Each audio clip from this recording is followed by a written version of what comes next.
Mbok Nilu didn't just stop. When her brand went out of business,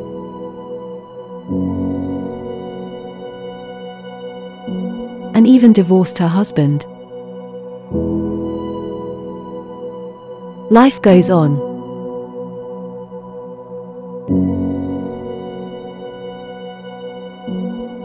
Seperti yang Mbak Nilu tadi sampaikan, semua orang perlu uang. Semua orang perlu materi dalam hidupnya. Akan tetapi kalau harus menjual harga dirinya, menjual martabatnya, kehormatannya, mendingan tidak.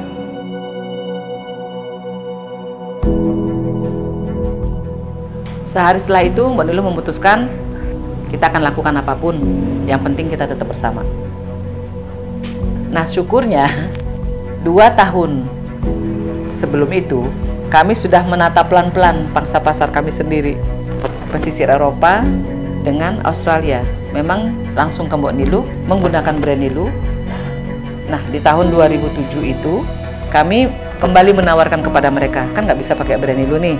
Hei kamu-kamu yang desainer baju, fashion designer, kalau kamu mau bikin divisi footwear-nya, kami yang buatin ya. Nanti kami yang desainkan. Mereknya wis karepmu, terserah, yang penting anak-anakku kerja. Dan itu kita lanjut. Dan setahun kemudian, atas masukan dari pelanggan, nama beliau adalah Karen Lunin. Beliau datang ke Indonesia dan dia mengatakan kepada Mbok Nilu, I don't care what name you going to put on your shoes. I don't care. But I cannot face with the reality that I have another Nilu in front of my shop. Nggak bisa. Kamu harus lakukan sesuatu. Any name. Nah, disitulah akhirnya Mbok Nilu mulai berdiskusi dengan sahabat dan juga dengan keluarga, dan ketemulah brand Nilu Jelantik yang berasal dari nama pertama Mbok Nilu dan nama ayah, yang dimana kami memang memiliki nama keluarga Jelantik. That's how Nilu Jelantik was born and Nilu reborn. Seperti itu kesayangannya. Since then, Nilu Jelantik has grown. Mbok bisa menyampaikan bahwa kemiskinan bukanlah sebuah halangan untuk kita memiliki kepercayaan diri dan untuk memastikan langkah-langkah kita menuju keberhasilan kita. Semuanya berawal dari mimpi, dan mimpi itu harus kita wujudkan. And blossomed to this day.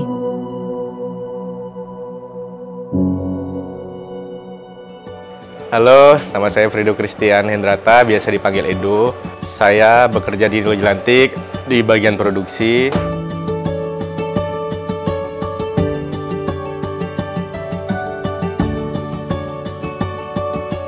Awal pertama kali saya kerja di sini itu berawal dari ayah saya adalah shoemaker di Nilu Jelantik, dan Mbok Nilu sendiri kenal saya dari kecil. Jadi setelah lulus dari SMK, Mbok Nilu mengajak saya untuk kerja di sini. Kalau saya di sini itu mengatur produksi yang ada di sini, dan juga menyiapkan bahan-bahan yang misalnya ada bahan yang habis, saya yang pesan ke supplier, seperti itu.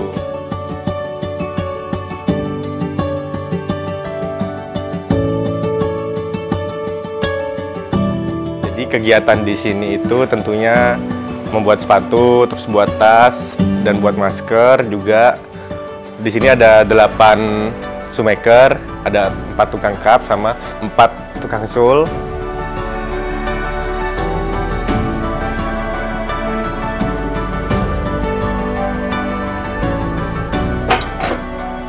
Cup itu kita bikin secara handmade, dengan ada yang dianyam, ada yang disulam.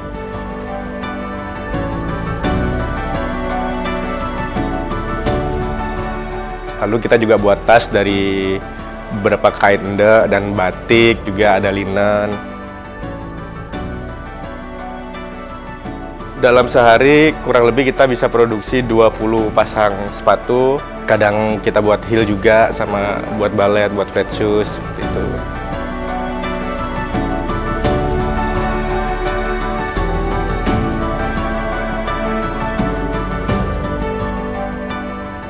proses pembuatannya dari awal buat. Jadi yang pertama itu ada pemotongan.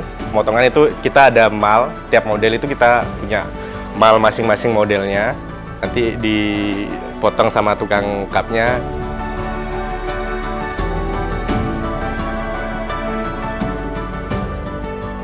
Kalau kulitnya terlalu kadang tebal, kita bisa disesek juga.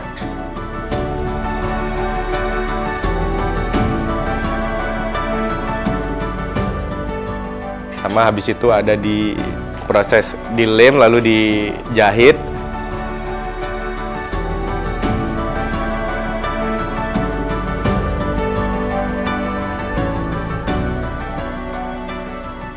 Baru kita bawa ke tukang sulnya untuk cetak sepatunya. Dari kulit sul, lalu kita cetak ada listnya seperti bentuk kaki seperti itu. Itu biasanya sehari bisa 5 pasang lah untuk satu orang.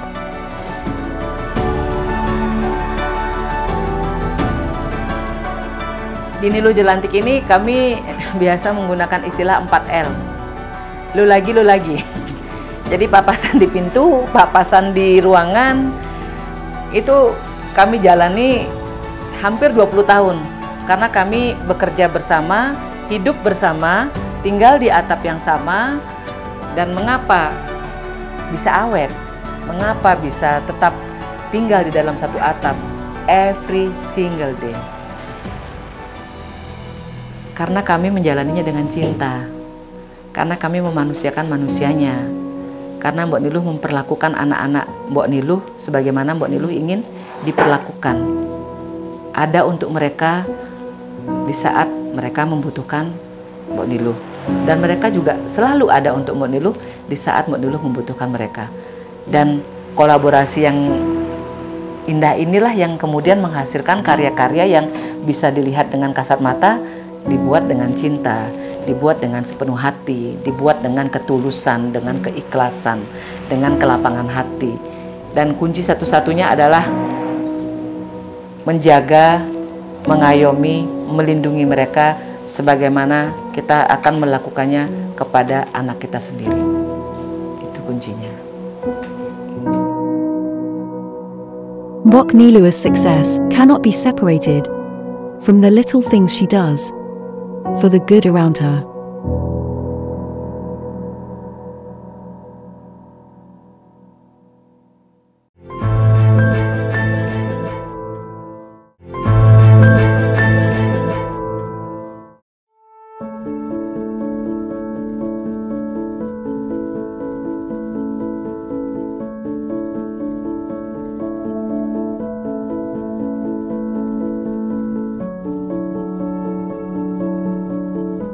Selamat sore, perkenalkan saya Wayan.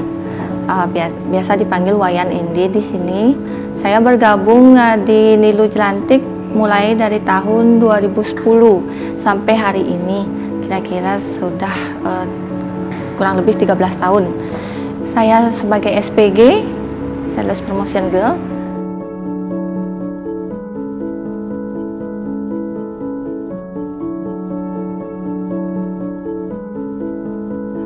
Kami menjual produk sepatu dari kulit. Dari kulit itu ada high heels, ada flat shoes juga. Itu kami jual. Ada juga produk-produk yang lain seperti clutch, bag, sama masker juga beberapa kami ada jual. Itu detail pembuatannya dari handmade itu detail sekali. Dan ada garansi juga long life ya. Untuk produk kami kalau ada kerusakan bisa direparasi di sini. Itu seumur pakai. Jadinya itu membuat sesuatu yang spesial dari produk ini.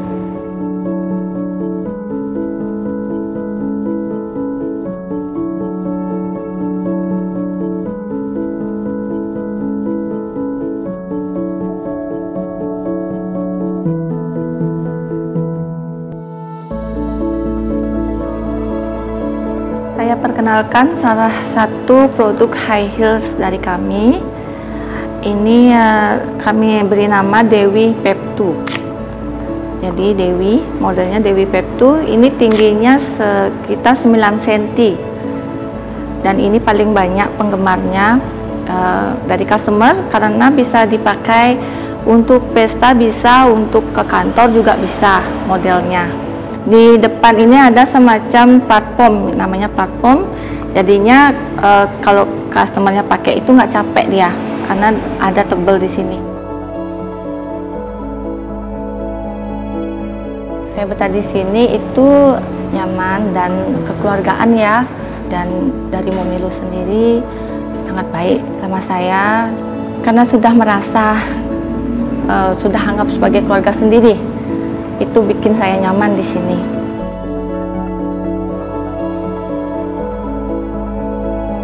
Mbok Nilu has another side, which is also unique to be explored. Di bidang pekerjaan, menjalankan usaha, kami ingin mempersembahkan karya terbaik kami yang bisa kami lakukan, menjaga anak-anak kami agar tetap bisa berkarya, menjaga kebahagiaan pelanggan agar tetap bisa memberikan kepercayaan kepada kami. Di saat yang sama, sebagai seorang Mbok Nilu yang dianggap kakak, yang dianggap ibu, dianggap mama oleh masyarakat, itu Mbok Nilu juga harus bisa berada dalam posisi pada saat mereka emosi, Mbok Nilu nggak boleh emosi. Pada saat mereka sedih, Mbok Nilu harus bisa menenangkan, walaupun pada saat mereka sudah pergi, Mbok Nilu mungkin menangis gitu kan.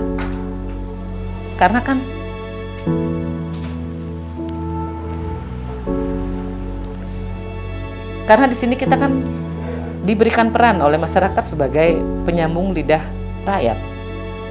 Dan kita harus bisa berada dalam posisi yang menetralkan kondisi-kondisi tersebut. Jadi pada saat kami berada di luar dan pada saat berada di sekitar masyarakat, ya kami tetap harus menanamkan nilai-nilai positif itu. Kami tetap harus memberikan semangat, keberanian, penguatan kepada orang-orang, kepada masyarakat yang mempercayakan kami. So we need to stay strong gitu kan. We don't have to look happy all the time, but kita harus bisa memberikan kebahagiaan itu kepada orang lain, dan kita nggak bisa lakukan kalau kita nggak bahagia, seperti itu. Terima kasih saya.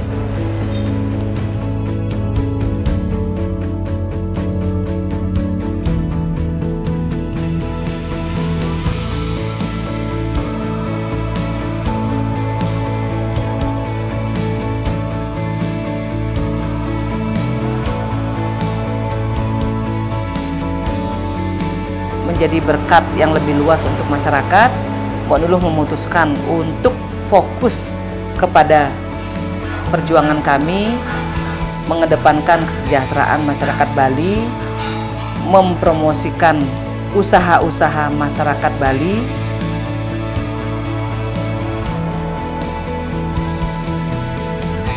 menjadi telinga, pundak, dan juga pendamping mereka pada saat mereka datang kepada kami atau Mbok Nilu datang kepada mereka.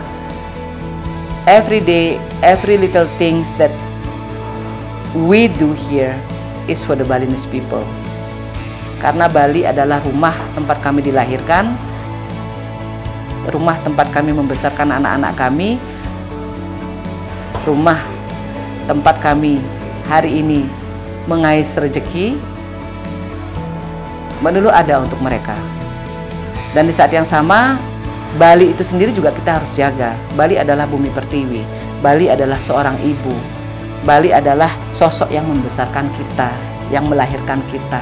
Jadi sudah kewajiban kita sebagai anaknya beliau untuk menjaga beliau dan juga seisinya.